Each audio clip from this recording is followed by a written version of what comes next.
Hello dear students, कसे आहात? मी प्राध्यापक doctor Pathan sir, yes Pathan sir. तर विद्यार्थी मित्रांनो, आपण इजी फिजिक्स या ॲपद्वारे आता आपण ऑनलाईन प्लॅटफॉर्मवरती आपलं कोचिंग करणार आहोत. तर इयत्ता 11वी आणि 12वीच्या सर्व विद्यार्थ्यांनी प्ले स्टोअरवरती जाऊन आपण इजी फिजिक्स या नावाचा जो ॲप आहे तो ॲप डाउनलोड करून ठेवा. आणि मी तुम्हाला 100% शाश्वती देतो की आता फिजिक्सबद्दल होऊ नका परेशान. तुमच्यासोबत आहे आता यश पठाण. आणि म्हणून येणाऱ्या काळामध्ये 100% मी तुमच्या फिजिक्सच्या सर्व कन्सेप्ट किंवा फिजिक्सबद्दल जे तुम्हाला भीती वाटते ते दूर करण्याचा प्रयत्न करणार आहे. म्हणून तुम्ही स्वतः ॲप डाउनलोड करा आणि इतर तुमच्या मित्रपरिवारामध्ये, तुमच्या नातेवाईकामध्ये जे कोणी विद्यार्थी आहेत 11वी आणि 12वीसाठी, ज्याला स्टेट बोर्ड असेल, नीट असेल, IIT JEEची तयारी करायची आहे. आणि फिजिक्स तुम्हाला माहीत आहे बेटा, फिजिक्स हे खूप अवघड विषय आहे आणि या विषयासाठी आपल्याला अत्यंत मेहनत घ्यावी लागते. पण या विषयाला लागणारे जे काही ट्रिक्स आहेत, ज्या काही क्लुप्त्या आहेत, युक्त्या आहेत, ते मी आपल्यासमोर या आपल्या इझी फिजिक्स या ॲपच्या माध्यमातून सांगणार आहे. म्हणून आता अजिबात तुम्ही घाबरायची गरज नाही आहे. Teaching is not my profession but it's my mission या माझ्या प्रीत वाक्यानुसार माझं जे काही मिशन आहे ते मिशन मी साध्य करणार आहे. तर तुम्ही आपण मला साथ द्या ही मी या ठिकाणी अपेक्षा बाळगतो. तर विद्यार्थी मित्रांनो, आपण आज या ठिकाणी 12वीचा जो पहिला चॅप्टर आहे रोटेशनल डायनामिक्स हे आपण आज सुरुवात करणार आहोत. तर परत एकदा मी तुम्हाला सांगेन की जे तुमचे कोणी मित्र आहेत 12वीमध्ये शिकत असलेले, त्या सगळ्यांना तुम्ही सांगा की इजी फिजिक्स ॲप प्ले स्टोअरवरती जाऊन डाउनलोड करा. आणि हा लेक्चर तुम्हाला जर आवडला तर नक्कीच तुम्ही इतर पण तुमच्या मित्रांना त्या इजी फिजिक्स आपल्या ॲपद्वारे लेक्चर जॉईन करायला सांगा, जेणेकरून तुमच्या फिजिक्सबद्दलची भीती दूर होईल आणि फिजिक्स तुम्हाला अतिशय इजी फिजिक्स या ॲपद्वारे इजी जाईल एवढी मी तुम्हाला ग्वाही देतो. आणि आपण आता आपल्या ह्या चॅप्टरला सुरुवात करणार आहोत. हा चॅप्टर आता आपल्याला सुरुवातीपासून शेवटपर्यंत सर्व दृष्टिकोनातून आपल्याला शिकायचा आहे. विद्यार्थ्याच्या मनात कसलीच शंका राहणार नाही, त्याच्या कसल्याही डाऊट्स त्याच्या मनामध्ये राहणार नाही, हे तुम्हाला मी या ठिकाणी सांगू इच्छितो. तर आपण आज सुरुवात करूयात. पहिला चॅप्टर आपला रोटेशनल डायनामिक्स. तर बघा विद्यार्थी मित्रांनो, तुम्हाला या ठिकाणी कल्पना असेल की आता खूप चांगल्या पद्धतीनं या ठिकाणी आपण 12वीमध्ये प्रवेश करत आहोत. 12वीचा अभ्यासक्रम आपल्याला या ठिकाणी सुरुवात झालेला आहे बऱ्याच ठिकाणी. तर हा तुमचा पहिला चॅप्टर आहे रोटेशनल डायनामिक्स.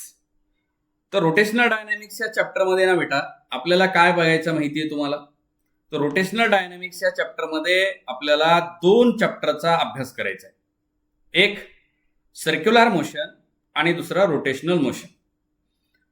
सर्क्युलर मोशन आणि रोटेशनल मोशन अशा 2 चॅप्टरचं कॉम्बिनेशन म्हणजे रोटेशनल डायनामिक्स. अतिशय सोपा आहे. याच्यामध्ये थेरॉटिकल पार्ट आहे, न्यूमेरिकल्स आहेत, प्रॉब्लेम्स आहेत, चांगल्या आपण जे काही आपल्या आयुष्यात काही गोष्टी आपल्या असतात त्या गोष्टीबद्दल आपल्याला ह्याच्यामध्ये माहिती मिळवायची आहे. आणि आपला हा एक जनरल चॅप्टर आहे जो आपल्याला 12वीचा पहिला चॅप्टर आपल्याला समोर आहे. तर त्यासाठी अतिशय शांतपणे प्रत्येक कन्सेप्ट तुम्ही समजून घ्याल आणि तुमच्या ज्या काही डाऊट्स आहेत ते डाऊट्स मला आपल्या ॲपद्वारे माझ्यापर्यंत तुम्ही पोहोचवाल आणि मी त्या तुमच्या डाऊट्सचं मी निश्चितपणे तुम्हाला ते डाऊट्स क्लिअर करण्याचा प्रयत्न करेन. तर विद्यार्थी मित्रांनो, रोटेशनल डायनामिक्स मध्ये ना मुख्यतः सर्क्युलर मोशनचा पार्ट आपल्याला पाहायचा आहे. तर मग सर्क्युलर मोशन आहे काय? सर्क्युलर मोशनची व्याख्या काय आहे मी तुमच्या समोर इथं ठेवलेली आहे. मोशन ऑफ बॉडी किंवा पार्टिकल किंवा ऑब्जेक्ट पण तुम्ही म्हणू शकता. Motion of body along the circumference of circle is called as circular motion. तुमच्या समोर एक सर्कल आहे बेटा, हा आहे त्याचा सर्कम्फरन्स जे तुमच्या समोर दिसतो, ह्याला म्हणतात सर्कम्फरन्स. हा जो गोलाकार भाग आहे ना ह्याला सर्कम्फरन्स म्हणतात. मग एखाद्या वस्तूची गृहीत धरा की एक वस्तू इथं आहे या ठिकाणी आणि ही वस्तू आता ह्या वर्तुळाच्या परिघासोबत फिरत आहे अशा पद्धतीनं. तर या मोशनला आपण काय म्हणायचं? Circular motion. आलं लक्षामध्ये? तसे मोशनचे अनेक प्रकार पडतात. ट्रान्सलेटरी मोशन आहे, रोटेशनल मोशन आहे, ऑसिलेटरी मोशन आहे, रॅन्डम मोशन आहे. या मोशनचे काही प्रकार आहेत. पण आपल्याला हे आता सर्क्युलर मोशन हा एक पार्ट आपल्याला या रोटेशनल डायनामिक चॅप्टरचा एक भाग आहे म्हणून तो आपल्याला पाहायचा आहे. आपण ते सुरुवात केले. So motion of the body along the circumference of circle. Along हा शब्द आपल्याला एकत्र घ्यायचा बरं का. अलॉंग जर सेपरेट लिहिला तर ते खूप दूर होतं. अलॉंग म्हणजे सोबत. Motion of the body along the circumference of सोबत, या परिघासोबत त्या वस्तूची असणारी गती त्याला म्हणायचं वर्तुळाकार गती. बघा हे आता या ठिकाणी तुम्हाला मी असं वर्तुळाकार गतीत फिरताना दिसतोय का नाही? म्हणजे ह्या परिघासोबत मी फिरतोय. हे जे तुम्हाला इथं दिसतंय हे परिघ आहे ना, ह्या परिघासोबत मी फिरतोय. हे बघा हे. तर या मोशनला म्हणायचं circular motion. Motion of the body along the circumference of circle is called as circular motion. तर बेटा सर्क्युलर मोशन जे आहे हे दोन प्रकारचं असतं. So there are two types of circular motion. किती प्रकार आहेत सर्क्युलर मोशनचे? दोन प्रकार आहेत. एक येतं युनिफॉर्म सर्क्युलर मोशन, UCM आपण त्याला शॉर्टकट म्हणतो, युनिफॉर्म सर्क्युलर मोशन. आणि दुसरं आहे non uniform circular motion. Non uniform circular motion. तर हे युनिफॉर्म सर्क्युलर मोशन काय असतं माय? तर बघा, जेव्हा एखादी वस्तू ही along the circumference of circle हे ज्या ठिकाणी असं मूव्ह होत असते, फिरत असते, आणि या वस्तूची स्पीड जर कॉन्स्टंट असेल, स्पीड कशी असेल? कॉन्स्टंट असेल. आता तुम्हाला मी या ठिकाणी सांगतोय, आपलं जे UCM आहे, UCM मध्ये स्पीड कशी असणार आहे माहिती आहे? स्पीड आपली असणार आहे कॉन्स्टंट. युनिफॉर्म सर्क्युलर मोशन मध्ये आपली स्पीड हे कॉन्स्टंट असणार आहे. कशी असणार आहे स्पीड आपली? कॉन्स्टंट. आलं लक्षामध्ये? आपली स्पीड हे कॉन्स्टंट असणार आहे. आणि जर ते स्पीड कॉन्स्टंट असेल तरच आपण त्याला युनिफॉर्म म्हणू शकतो, अदरवाईज आपण त्याला युनिफॉर्म म्हणता येणार नाही. स्पीड ही कशी असली पाहिजे? आपली कॉन्स्टंट असली पाहिजे, हे विसरायचं नाही. म्हणजे युनिफॉर्म सर्क्युलर मोशन मध्ये आपली स्पीड ही कशी असते? कॉन्स्टंट असते. आता मग त्याची डेफिनेशन कशी तयार होते? सर्क्युलर मोशनची जी डेफिनेशन आहे आपल्या समोर, काय डेफिनेशन आहे? Motion of the body along the circumference of circle is called as circular motion. आता बघा, या डेफिनेशन मध्ये ना सर्कलच्या पुढे फक्त एक शब्द आपल्याला ऍड करायचा आहे. Motion of the body along the circumference of circle with constant linear speed असा शब्द ऍड करायचा आपल्याला. युनिफॉर्म सर्क्युलर मोशनच्या डेफिनेशन मध्ये काय लिहायचं आहे? With constant linear speed. म्हणजे बघा, जर युनिफॉर्म सर्क्युलर मोशन मध्ये आपली स्पीड हे जर कॉन्स्टंट असेल, स्पीड हे कशी असणार आहे? आपली कॉन्स्टंट असणार आहे.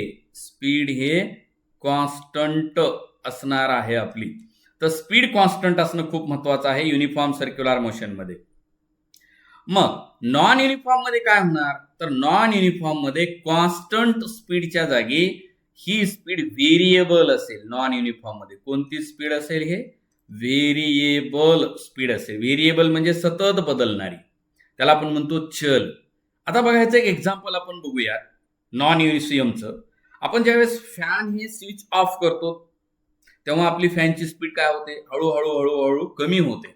आणि ज्यावेळेस आपण स्विच ऑन करतो म्हणजे फॅन आपण स्टार्ट करतो तेव्हा त्याची हळूहळू स्पीड वाढते. म्हणजे ही गोष्ट काय होऊ लागलेली आहे? कमी आणि जास्त होणे, म्हणजे कॉन्स्टंट आहे का? पण एकदा जर स्पीड आपली आली तर ती स्पीड कॉन्स्टंट असते. म्हणजे थोडक्यामध्ये या ठिकाणी आपल्याला युनिफॉर्म सर्क्युलर मोशनच्या कन्सेप्टमध्ये काय बघायचं आहे? तर motion of the body along the circumference of circle with constant linear speed, with constant linear speed is called as uniform circular motion. आणि नॉन युसीएम मध्ये काय लिहिणार आपण? Motion of the body along the circumference of circle with variable speed. Variable कळतो माय? व्हेरिएबलचा अर्थ काय? Variable मध्ये चल, बदलणार, आणि कॉन्स्टंट म्हणजे काय? स्थिर. तर ह्या दोन गोष्टी लक्षात घ्या. सर्क्युलर मोशनची व्याख्या: motion of the body along the circumference of circle is called as circular motion. There are two types of circular motion. Number 1, uniform circular motion. Number 2, non-uniform circular motion. What is the uniform circular motion? Uniform circular motion means motion of the body along the circumference of circle with constant linear speed. With constant linear speed. विसरायचं नाही UCM मध्ये. Is called as uniform circular motion. Second one is a non-uniform circular motion. काय लिहायचं definition my? Motion of the body along the circumference of circle with variable linear speed. With variable linear speed. अजून एक आपण example बघणार आहोत non युसीएमचं. आपण जेव्हा एखाद्या वरून म्हणजे टॉपकडनं बॉटमकडे येतो ना, तेव्हा आपल्याला स्पीड ही आपली वाढते. कशामुळे वाढते माहितीये? ग्रॅव्हिटीमुळे, ग्रॅव्हिटेशनल पूलमुळे. आणि ज्यावेळेस आपण बॉटमकडनं टॉपला जातो तेव्हा आपली स्पीड काय होते? कमी होते. कशामुळं? We are going against the gravitational pull, आणि म्हणून आपल्याला त्या ठिकाणी प्रतिकार होतो, विरोध होतो, म्हणून आपला तिथं वेग कमी होतो. तर ते नॉन युसीएम मध्ये आपल्याला पाहता येईल. आलं लक्षामध्ये? तर बघा, पूर्वी जे आपले आकाश पाळणे असायचे, आजपासून एक 10, 15, 20 वर्ष अगोदर जत्रेमध्ये आपल्याला आकाश पाळणे यायचे. तिथं इकडे 1-2 माणसं, तिकडे 2 माणसं थांबून असं आपल्याला ओढायचे त्या ठिकाणी आकाश पाळण्याला. तर बघा, वरून खाली येत असताना त्यांना ओढायची गरज भासायची नाही, पण खालून मात्र वर पाठवत असताना ती ताकद लावायची, आपलं फोर्स लावायची वर पाठवण्यासाठी त्या खालच्या पाळण्याला. म्हणजे हे नॉन युसीएमचं उदाहरण, नॉन युसीएमचं. पण आत्ताचे जे पाळणे आहेत ते नॉन युसीएम मध्ये येत आहेत का? नाही. एकदा बटन चालू केलं की हळूहळू त्याची स्पीड वाढते आणि एका कॉन्स्टंट स्पीडला राहतं. म्हणजे तिथं युनिफॉर्म सर्क्युलर मोशन मध्ये ते फिरत असतात. ठीक आहे बेटा? 2 प्रकारचे आपल्याला सर्क्युलर मोशन समजले असतील, युनिफॉर्म सर्क्युलर मोशन आणि नॉन युनिफॉर्म सर्क्युलर मोशन. आता आपण थोडंसं एक्सप्लेन करणार आहोत युनिफॉर्म सर्क्युलर मोशनच्या बद्दल. तर युनिफॉर्म सर्क्युलर मोशन मध्ये लक्षात घ्या, पार्टिकल हा कसा फिरत असतो, बॉडी कशी फिरत असते, किंवा ऑब्जेक्ट कसा फिरत असतो, along the circumference of circle फिरत असतो. मग आता या ठिकाणी बेटा कसं आहे माहितीये का? पार्टिकल जो आहे त्या पार्टिकलची स्पीड कॉन्स्टंट असते. स्पीड कशी असते? कॉन्स्टंट असते. पण व्हेलॉसिटी मात्र बदलत राहते. ही खूप महत्वाचं वाक्य आहे. Wien the particle performs in uniform circular motion, Wien the particle performs in uniform circular motion, it's linear speed remains constant but linear velocity changes continuously. Linear velocity changes continuously. आता तुम्ही म्हणाल, सर व्हॉट इज द भानगड between linear speed and linear velocity? तर बेटा लक्षात घ्या, linear speed जे आहे, लिनियर स्पीड हे स्केलार क्वांटिटी आहे. हे कोणती क्वांटिटी आहे? स्केलार क्वांटिटी आहे. आणि लिनियर व्हेलॉसिटी ही वेक्टर क्वांटिटी आहे. ही कोणती क्वांटिटी आहे? वेक्टर क्वांटिटी आहे. हे विसरायचं नाही. लिनियर स्पीड, आता तुम्हाला माहिती आहे स्केलार वेक्टर तुम्ही 11th पाहिलेला आहे. स्केलार वेक्टर मध्ये काय पाहिले तुम्ही? स्पीड हे कशी आहे? स्पीड हे कशी आहे? स्पीड हे स्केलार क्वांटिटी आहे, म्हणून त्याला आपण फक्त व्ही ने इंडिकेट करूया. आणि व्हेलॉसिटी कशी क्वांटिटी आहे? व्हेलॉसिटी ही वेक्टर आहे, म्हणून त्याच्या डोक्यावरती आपण ॲरो देतो. हे स्पीड आहे माय. स्पीड कशी असते? स्पीड कशी असते? कॉन्स्टंट असते युनिफॉर्म सर्क्युलर मोशन मध्ये. आणि व्हेलॉसिटी कशी असते? चेंजेस बदलत राहते. आणि स्पीड हे कशी असते? कॉन्स्टंट. स्पीड हे कशी असते? कॉन्स्टंट. आलं लक्षामध्ये? तर बघा, पहिलं हे महत्वाचं आहे, खूप महत्वाचं आहे.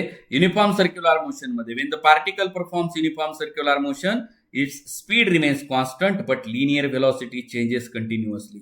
सर हे कसं काय? थोडं आकृतीद्वारे आपण पाहणार आहोत बेटा. चला आपण गृहीत धरूया की सुरुवातीला पार्टिकल हा आपला कुठे आहे माहिती आहे का माय? समजा पार्टिकल हा ए या पोझिशनला आहे, आपण असं गृहीत धरूया. सुरुवातीला हा पार्टिकल इथं ए पोझिशनला आहे. हा एक सर्कल आहे, अलॉंग द सर्कम्फरन्स हे पार्टिकल कार्य करत आहे. आणि हे सेंटर आहे माय. ह्याची काहीतरी रेडियस आहे. ठीक आहे, हो का? हे रेडियस आहे वर्तुळाची. आता पार्टिकल हा इथून सुरुवात झालेला आहे. ह्याची स्पीड कशी राहणार आहे माय? ह्याची स्पीड कॉन्स्टंट राहणार आहे. बघा, पार्टिकल इथं आहे ना, ह्याची या ठिकाणची ही जी व्हेलॉसिटी आहे, या पार्टिकलची ही व्हेलॉसिटी आहे. या पार्टिकलची ही काय आहे? व्हेलॉसिटी आहे. आता बघा, या व्हेलॉसिटीला आपल्याला कन्सिडर करायचे की या पार्टिकलची जी लिनियर व्हेलॉसिटी आहे ते चेंज होते. मी ते तुम्हाला सांगणार आहे. तर कशी चेंज होते बघा, इथली ही व्हेलॉसिटीची ही डायरेक्शन आहे, सुरुवातीला ही व्हेलॉसिटी आहे. आता हा पार्टिकल ए पोझिशनवरनं माय आपण इथं कन्सिडर करूया की तो इथं आलाय, इथं आला. ही पोझिशन आहे आपली, गृहीत धरूया आपण बी पोझिशन आहे. ह्याची व्हेलॉसिटी अशीच राहील का रे? नाही, ह्याची व्हेलॉसिटी ही असेल, ह्याची डायरेक्शन इकडची असेल. माय आता हा पार्टिकल बी वरनं इथं सी ला आला, आपण असं गृहीत धरूया. मग हा सी ला आला, ह्याची व्हेलॉसिटी काय असेल बेटा? ह्याची व्हेलॉसिटी खालच्या डायरेक्शन मध्ये असेल. आता हा पार्टिकल सी पासून समजा डी ला आलाय, आता हा डी ला आलेला आहे. आता ह्याची डायरेक्शन कशी असेल? ह्याची डायरेक्शन ही असेल. आता तुमच्या लक्षात आलं असेल माय, या प्रत्येक पॉइंटची व्हेलॉसिटी ही बदललेली आहे. बघा, इथली व्हेलॉसिटी अशी, इथली व्हेलॉसिटी अशी, इथली व्हेलॉसिटी अशी आहे. म्हणजे काय झालं रे? In uniform circular motion linear speed remains constant but linear velocity changes continuously tangent to the surface of circle. या सर्कलच्या सरफेसला टेंजेन्शियल असते बरं का, टेंजेंट असते, लंब टाकून आपण त्याला म्हणूया टेंजेन्शियल. आणि म्हणून या ठिकाणी युनिफॉर्म सर्क्युलर मोशन हे ऍक्सलरेटेड मोशन असं म्हणतो आपण. त्याला काय म्हणतो? ऍक्सलरेटेड मोशन म्हणतो. आणि जेव्हा पार्टिकल हे युनिफॉर्म लिनियर स्पीडमध्ये जाते, again and again, again and again, it repeat it self after equal interval of time. ये पासनं हा पार्टिकल इथपर्यंत यायला 1 मिनिट लागत आहे, परत तो फिरत येतो 1 मिनिटाने, परत तो फिरत होतो 1 मिनिटाने. ह्याचा अर्थ काय झाला बेटा? रिपीटेडली, म्हणजे ते पिरियॉडिक मध्ये आहे. ह्याचा अर्थ युनिफॉर्म सर्क्युलर मोशन हे कसं असतं माय? पिरियॉडिक असतं. कसं असतं ते? पिरियॉडिक असतं. ह्याची लिनियर स्पीड कशी असते? कॉन्स्टंट असते. लिनियर व्हेलॉसिटी काय होते बेटा? Linear velocity changes continuously. ह्याचा अर्थ काय होतो? हे ऍक्सलरेटेड मोशन मध्ये असतं. युनिफॉर्म सर्क्युलर मोशन हे कोणत्या मोशन मध्ये जातं माय? ऍक्सलरेटेड मोशन मध्ये जातं. अजून एक महत्वाची गोष्ट आहे, आता आपल्याला ह्याच्या कॅरेक्टरिस्टिक्स कडे जायचं आहे, ह्याचे वैशिष्ट्य आपल्याला बघायचे आहेत युनिफॉर्म सर्क्युलर मोशनचे. तर आपण पहिलं वैशिष्ट्य आपण पाहिलेलंच बघायचं बेटा. काय आपलं पहिलं वैशिष्ट्य सांगा बरं? मी तुम्हाला सांगितलं आता, इन युसीएम इथं लिहायचं माय असं, in UCM uniform circular motion मध्ये, in UCM linear speed remains constant, linear speed remains constant. 2 नंबरचा आपण लिहिणार आहोत बेटा. काय लिहायचं? In UCM linear velocity changes continuously. In UCM linear velocity changes continuously. आपण आता तिसरं वैशिष्ट्य बघणार आहोत बेटा. काय आहे? In UCM angular velocity remains constant. Angular velocity ही कॉन्स्टंट असते. हे खूप महत्वाचं आहे. अँग्युलर व्हेलॉसिटीला, अँग्युलर स्पीडला डब्ल्यू ने डिनोट करतात बेटा, डब्ल्यू ने. आलं का लक्षामध्ये? म्हणजे युनिफॉर्म सर्क्युलर मोशन मध्ये अँग्युलर व्हेलॉसिटी, मी त्याच्या डोक्यावर एरो देणार आहे माहिती, अँग्युलर व्हेलॉसिटी बरं का. अँग्युलर व्हेलॉसिटीला ओमेगाने दर्शवतात, तर अँग्युलर व्हेलॉसिटीला आपल्याला ओमेगाने दर्शवायचं आहे. तर अँग्युलर व्हेलॉसिटी हे कशी असते माय युनिफॉर्म सर्क्युलर मोशन मध्ये? अँग्युलर व्हेलॉसिटी हे कॉन्स्टंट असते. अँग्युलर व्हेलॉसिटी ही कशी असते बेटा? अँग्युलर व्हेलॉसिटी ही कॉन्स्टंट असते. कशामध्ये? युनिफॉर्म सर्क्युलर मोशन मध्ये. In uniform circular motion linear speed remains constant. In uniform circular motion, linear velocity changes continuously. In uniform circular motion, angular velocity, angular speed जर म्हणलं असतं तर मी arrow दिला नसता माय. स्पीड स्केलार क्वांटिटी होते, त्याच्या डोक्याला arrow दिला व्हेक्टर क्वांटिटी होते, म्हणून अँग्युलर व्हेलॉसिटी हे कॉन्स्टंट असते. आता चौथा आपण बघणार आहोत बेटा. काय चौथं? त्याचं वैशिष्ट्य, कॅरेक्टरिस्टिक्स माहिती आहे? युनिफॉर्म सर्क्युलर मोशन मध्ये in UCM angular acceleration is a zero. खूप महत्वाची कन्सेप्ट आहे. अँग्युलर ऍक्सलरेशन झिरो का बरं? है ना, डोक्यात प्रश्न पडतो. माहिती तुम्ही डेफिनेशन काय पाहिलात रे अँग्युलर ऍक्सलरेशनची? सांगा बरं मला. The rate of change of angular velocity, the rate of change of angular velocity with respective time is called as angular acceleration. आपण ही डेफिनेशन पाहिल्या माहिती. The rate of change of angular velocity with respective time is called as angular acceleration. मग बेटा एक डेरिव्हेटिव्हचा formula आहे. Derivative जे mathematics मध्ये आहे, हे खूप महत्वाचं पार्ट आहे. बेसिक मॅथ्स आपल्याला माहिती असणं गरजेचं आहे. काय डेरिव्हेटिव्हचा फॉर्म्युला आहे तुम्हाला माहिती आहे? कुठल्याही कॉन्स्टंट फंक्शनचा डेरिव्हेटिव्ह हा झिरो असतो. Derivative of any constant function is a zero. तुम्ही अशा पद्धतीचा फॉर्म्युला पाहिलात का? बघा, the derivative of any constant function d by d x is equal to zero, असं तुम्ही पाहिलं असेल. म्हणजे derivative of any constant function is a zero. K हे कॉन्स्टंट आहे असं गृहीत धरा. तर ह्या कॉन्स्टंट फंक्शनचा डेरिव्हेटिव्ह हा झिरो असतो. आणि याच फॉर्म्युल्यानुसार या ठिकाणी ओमेगा काय आहे? अँग्युलर व्हेलॉसिटी ही कॉन्स्टंट आहे.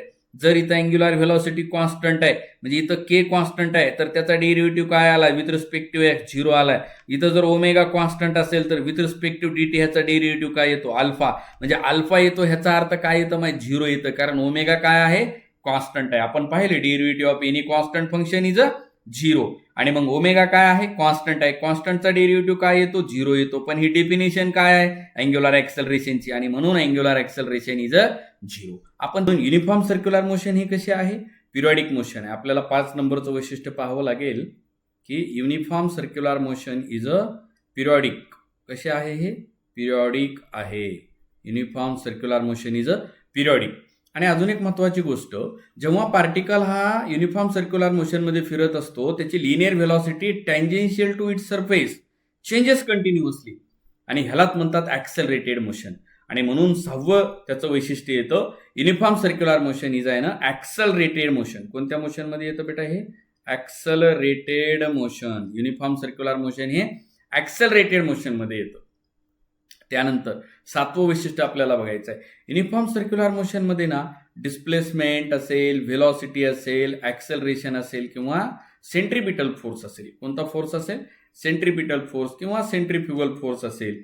हे जे असतं ना तर हे चेंजेस असतं कंटिन्युअसली. हे continuously changes although its magnitude remains constant. म्हणजे काय म्हटलं बेटा in uniform circular motion displacement velocity acceleration आणि centripetal force changes its direction continuously although their magnitude remains constant.